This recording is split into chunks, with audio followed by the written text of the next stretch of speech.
Hey, so I watched Wicked for the first time, and girl, we need to talk about Elphaba. Specifically about why that scene where she jumps off the building and sees her childhood self in the reflection, and why it felt like it hit me in my chest.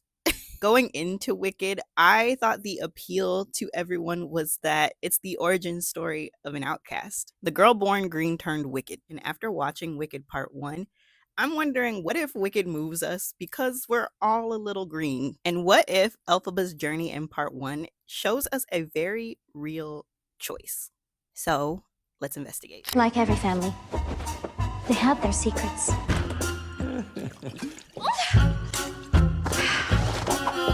I guess I didn't catch that the first time, but she's green because her mom had an affair with some man who brought her green elixir. I used to not be a fan of musicals until Hairspray changed my mind. So I never was on the Wicked train. So I'm still trying to catch up. I'm trying to keep up. Green. Take it away. Born witch. I know that's right. She said I was born with this. And he built a city made of emeralds, because he loves emeralds, even though they're green. And Nessa, he grants your heart's desire. She has this infatuation with the wizard because he loves green. Green on top, someone run attack. Elphaba, drop! What have you done this time? Strict father figure, pure favoritism.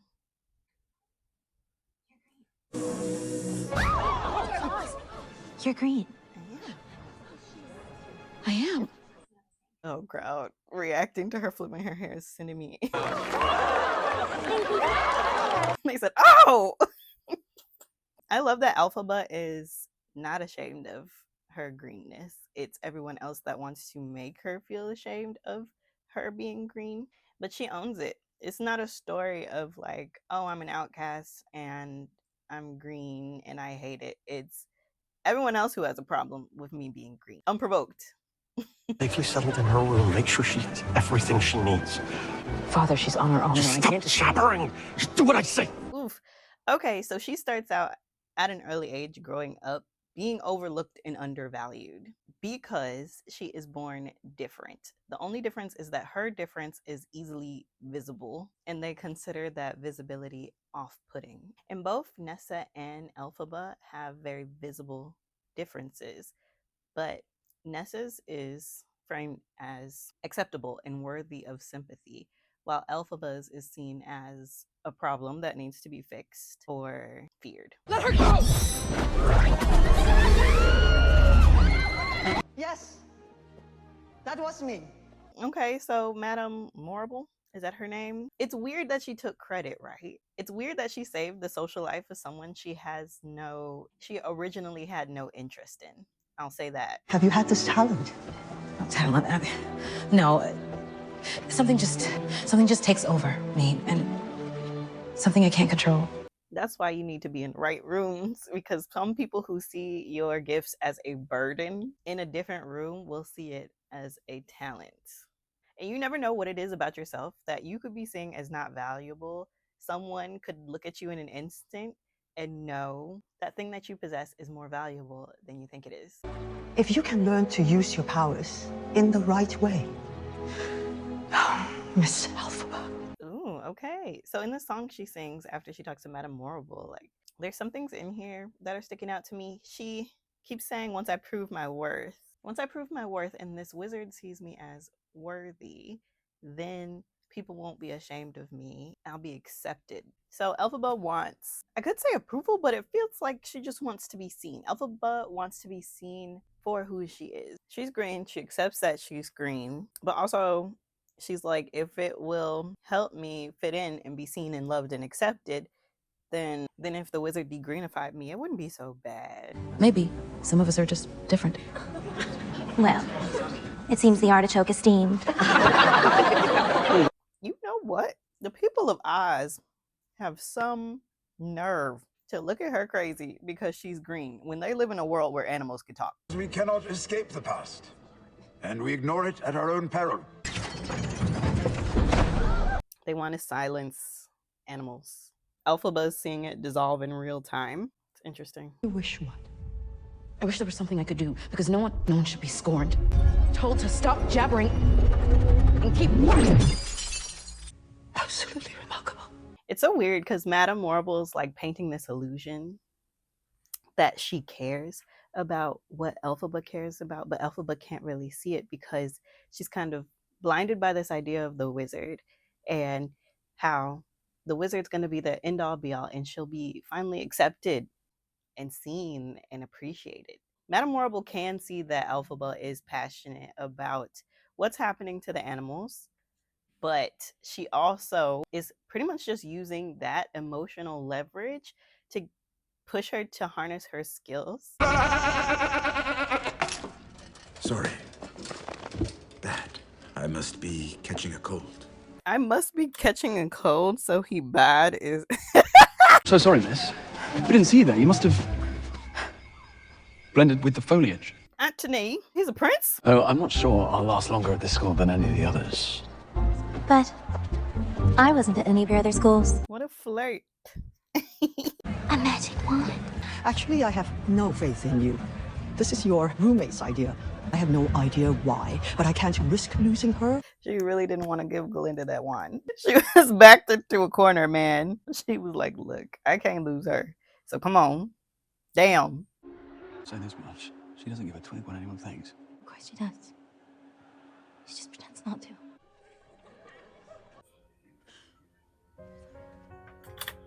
That was really cute and really vulnerable of her. Oh, and probably like one of the few times she feels seen and appreciated. But Glinda's only like extending an olive branch now because of what Elphaba did for her. My father hates me. He has a good reason. It's my fault that my sister is the way she is. Dang. That's a lot for her to take on. She said it's all her fault that her sister is in the chair because if she would have never came out green, then her father wouldn't have made her mother eat milk flowers and deliver early and her mom wouldn't pass. That's a lot to be carrying around, especially the weight of it being on something that you genuinely couldn't control. Yeah, she's carrying all the weight of what should have been her father's responsibility, her father and her parents' responsibility. Like, she's an scapegoat. That was the milk flower's fault, not yours. Yeah, that's true. It was the milk flower's fault, but it was mostly her dad's fault. I'm not really a kind of bouncing person. Give me a bounce! All right, relax a little. Those shoulders. Oh, Leg.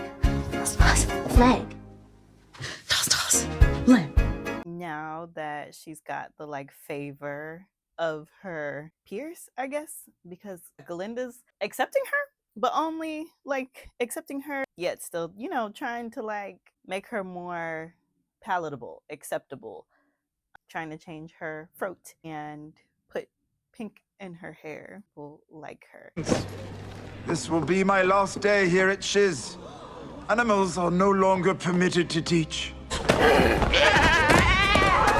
And that's happening as soon as animals aren't allowed to teach anymore and Dr. Dilliman gets swept away. A cage. Ooh, and it's so weird. As the new professor comes in, he says it behooves us not only to study the past. And he's a history professor, so it's like, what are we doing here? He's studying the past and he's saying it's not only to study the past, but look to the future. And that's literally what Galinda was saying. But yeah, all that starts happening when Elphaba finally starts conforming a bit, as much as she can. What is happening? I don't know. I got mad and This man was concerned for like 2 seconds.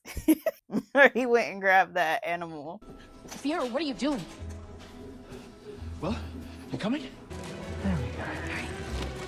I like him. He doesn't hesitate. Why is it you're always causing some sort of commotion? I don't cause commotions. I am one. Yeah, well, that's for sure.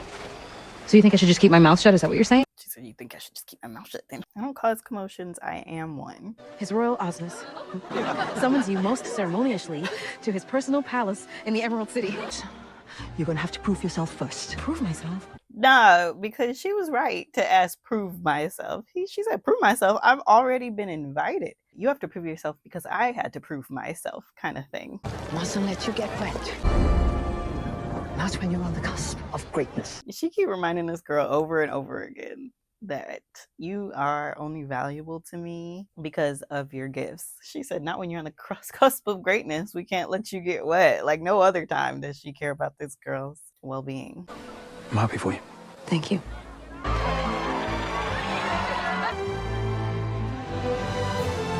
It's pretty cute because she actually, is getting the validation she's been wanting. Now the society she's been trying to fit in all along is celebrating her because the wizard has deemed her worthy.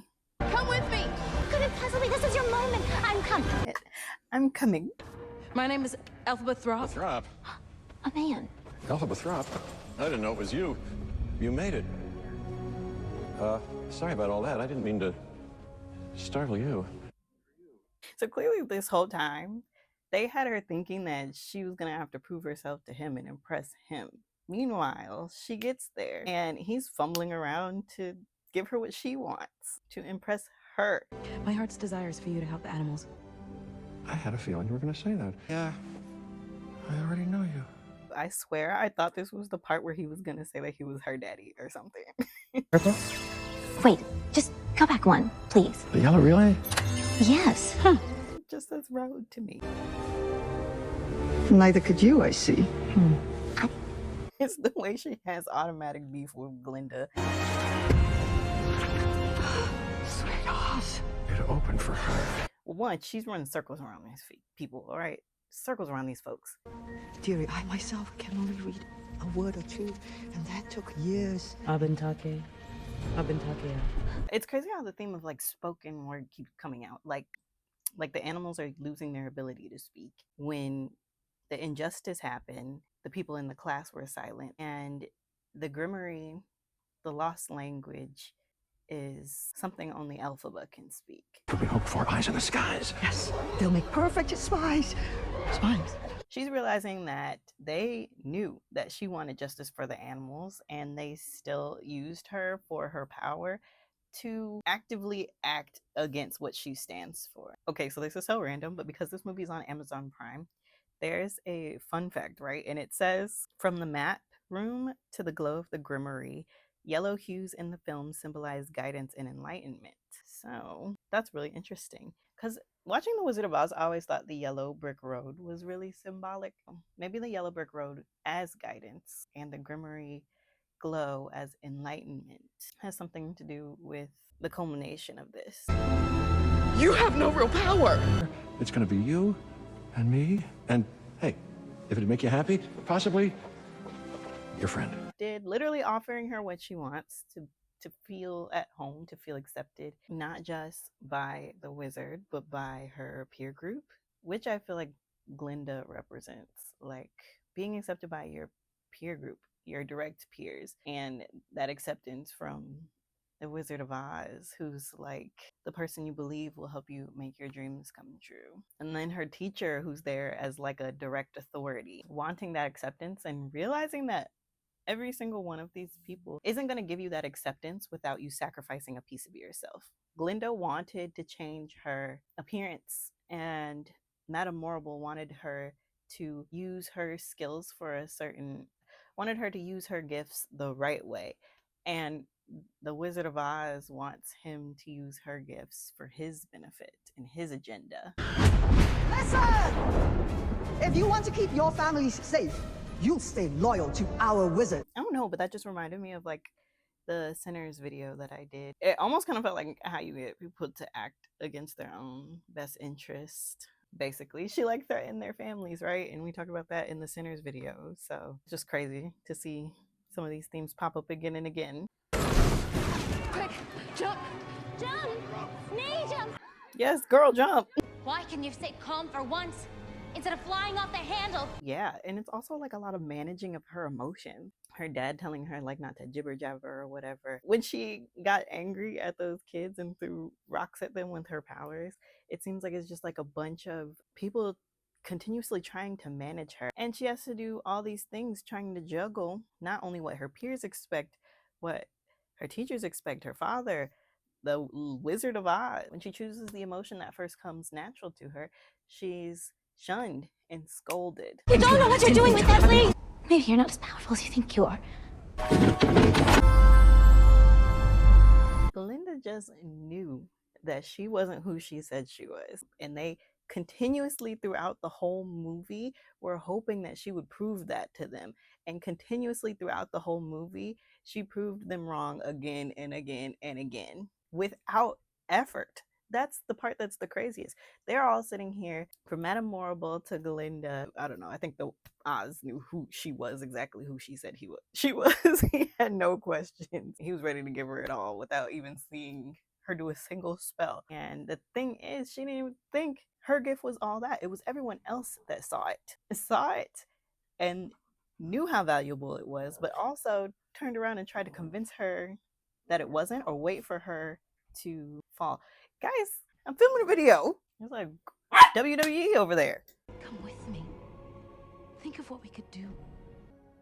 Are you coming?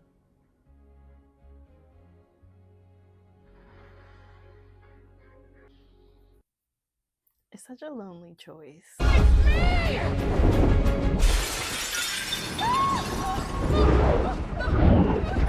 have you done this time? Another detail I didn't notice is that she had a grip of her broom when she jumped, but she lost it in the free fall. Get away! This scene always makes me cry. I'm not gonna cry. I'm not gonna cry.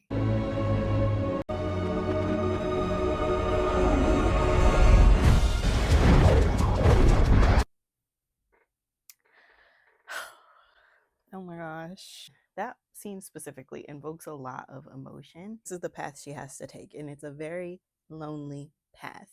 She drops the broom temporarily, and all the old feelings start playing back in her head. And she's like flying and she's fumbling, and she can't figure out how to get back up, which is so real. A specific part where she takes the cape off of her eyes and she can see. So powerful, because in order to harness the energy, she had to look to her childhood self.